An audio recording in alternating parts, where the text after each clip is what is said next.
આ માધાપર ગામની મેઘજીરાઈ વાડી કહેવાય. વાડીમાં મહારાજ જ્યારે જ્યારે અંજારથી, ગઢપુરથી, પંચાળથી ગમે ત્યાંથી મહારાજ કચ્છમાં પધારતા ત્યારે અહીંયા કને આ તળાવનો કાંઠો કહેવાય. અહીંયા મહારાજ વિસામો લેતા અને આ તળાવમાં સ્નાન કરતા. પછી ગામની અંદર જાય તો બે મંદિરે ભાઈઓ ને બાઈઓ.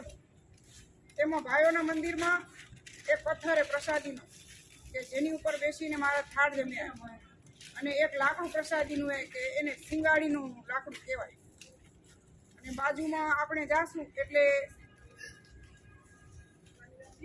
કલ્યાણેશ્વર મહાદેવ કહેવાય, જેને ભીમાશેઠની વાવ પણ કહેવાય અને કલ્યાણેશ્વર મહાદેવ કહેવાય. ભીમાશેઠની વાવમાંથી જળ લઈ અને મહારાજ કલ્યાણેશ્વર મહાદેવનું પૂજન કરેલું. આટલી બધી લીલા માધાપર ગામની છે. સ્વામિનારાયણ ભગવાનની સ્થાન માધાપરની ભીમાશેઠની વાવ કહેવાય. મહારાજ જ્યારે જ્યારે અહીંથી ભુજ જતા, કચ્છમાં ગમે ત્યારે આવતા ત્યારે આ સ્થળે આવતા. અહીંયા વાવ હતી, આ ચણાવીને છે ને ત્યાં વાવ હતી. એ વાવમાંથી જળ લઈ પેલા કલ્યાણેશ્વર મહાદેવ કહેવાય એનો અભિષેક કરતા. એક વખત મહાદેવ પોતે સાક્ષાત પ્રગટ થઈ અને સ્વામિનારાયણ ભગવાનને હાથ જોડીને કીધું કે તમે જ્યારે જ્યારે આવો ને ત્યારે આમ ને આમ મને સ્નાન કરાવજો. તમને યાદ છે કે વન વિચરણ કરતા હતા ત્યારે હું અને પાર્વતીજી તમને સાથો દેવા માટે આવ્યા હતા કે તમે અત્યારે અમને સ્નાન કરાવો છો કે અમે રાજી થઈ છીએ બહુ. એવી રીતે નારાયણ અને કહેવાય ને કે હરિ અને હર એક કહેવાય. એટલે હરિ અને હરનું અહીંયા કને મિલન થયેલું, વાર્તાલાપ થયેલો એવું આ સ્થળ છે. અહીંયા વાવ હતી એની ઉપર આ ચરણાવિંદ કર્યા.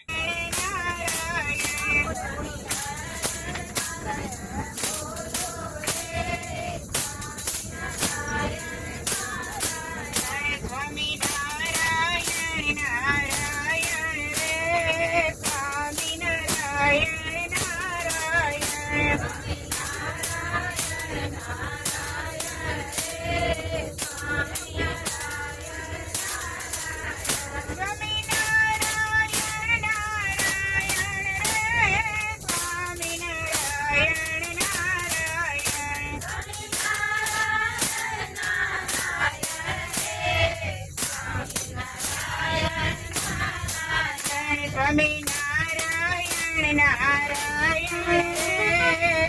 સ્વામિનારાયણ નારાયણ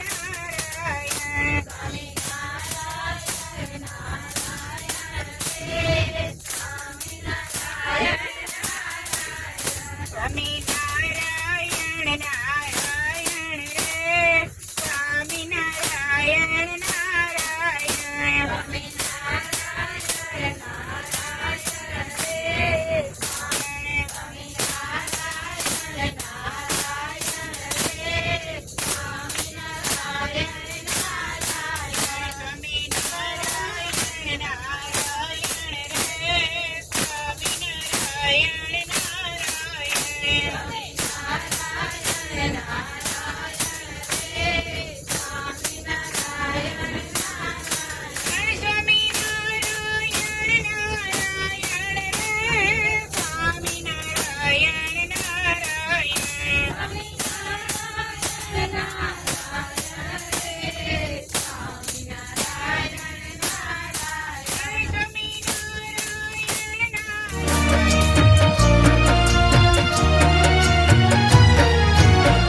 સુખના સિંધુ રે. ધણેટી ગામમાં આવેલું જહા તળાવ છે. તળાવનું નામ જહા તળાવ છે અને આ તળાવને કિનારે ચરણાવીન છે. મહારાજ ઘણી વખત આ તળાવમાં સ્નાન કરી અને આ જગ્યાએ બેસીને સભા કરતા. અને આ તળાવમાંથી જળ લઈ અને સામે મહાદેવનું મંદિર છે. એ મહાદેવના મંદિરમાં આ તળાવમાંથી જળ લઈને મહાદેવની પૂજા પણ કરેલી છે.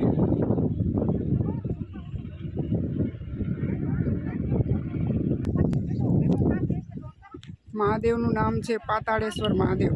આ પાતાળેશ્વર મહાદેવની સ્વામિનારાયણ ભગવાને આ તળાવમાંથી જળ લઈ અને પૂજા કરી.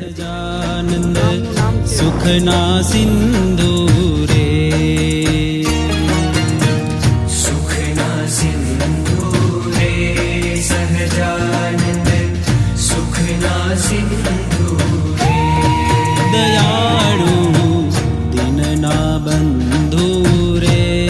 સહજાનંદ સુખના સિંધુ રે દયા કરી દર્શન દીધું રે સહજાનંદ સુખના સિંધુ રે સુખના સિંધુ રે સહજાનંદ સુખના સિંધુ રે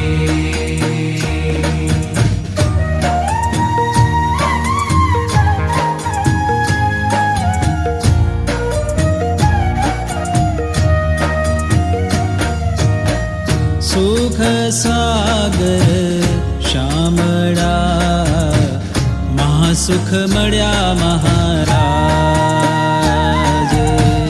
મહાસુખ મળ્યા મહારાજ ન ત્યારે જો કોકરા રામાનંદ સ્વામી આવતા ત્યારે રામાનંદ સ્વામી ઉતરતા ઓરડીમાં ગાદી પલંગ ગાદલું ઓશીકું બધું હતું. એક દિવસ રામાનંદ સ્વામી અચાનક ઊભા થઈ અને ઓરડી તાળું વાંસી દીધું અને ભક્તોને કીધું કે આને બંધ કરી દેજો. પોતાની મેળે આવી અને તાળું ખોલી અને આ ગાદી ટેક્યા ઉપર બેસી ગયા. એને ભગવાન માનજો. ભગવાન એક દિવસ આવી અને પોતાની મેળે તાળું ખોલીને આ જગ્યાએ ઓરડી હતી ત્યાં કને ગાદી ટેક્યા ઉપર બેસી ગયા. ગામના ભક્તોએ પૂછ્યા કરી કે તમે કોણ છો? ત્યારે કહ્યું કે તમે રામાનંદ સ્વામી કહ્યું તું તે વાત શું ભૂલી ગયા? ત્યારે ભક્તોને કહ્યું કે આ તો ભગવાન છે. એટલે ભગવાન જાણીને ભક્તોએ ભગવાનની આગળ હાથ જોડ્યો અને કહ્યું કે અમારા ગામમાં પાણીનું બહુ દુઃખ છે, તમે કાંઈ કૃપા કરો. ત્યારે સ્વામિનારાયણ ભગવાને કહ્યું કે આ ગામની આથમણી બાજુ હાલો. પછી આથમણી બાજુ લઈ ગયા અને એક જગ્યા બતાવી કે આ જગ્યાએ તમે ખોદો. એટલે કૂવો બનાવ્યો અને કૂવામાંથી મીઠું પાણી નીકળ્યું. કૂવાની બાજુમાં તળાવ છે. એ તળાવ પણ પ્રસાદીનું છે. મહારાજે તેમાં સ્નાન કરેલું છે.